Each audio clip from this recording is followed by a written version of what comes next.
Before conducting mesh modeling, ensure that the device has mesh modeling permission.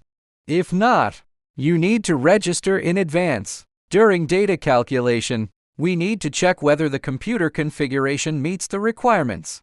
It is recommended to have a graphics card of the 3050 Ti series or above, a CPU of i7 or above, and a system memory of 32 GB or above. If the computer configuration meets the requirements, select Build Mesh Model and click Start to generate model data.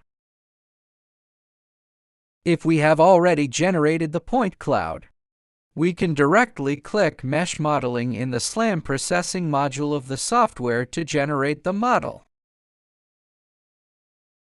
After the model is built, model nodes will be generated. You can right-click the model node in CoPre and select Load Model to browse the model.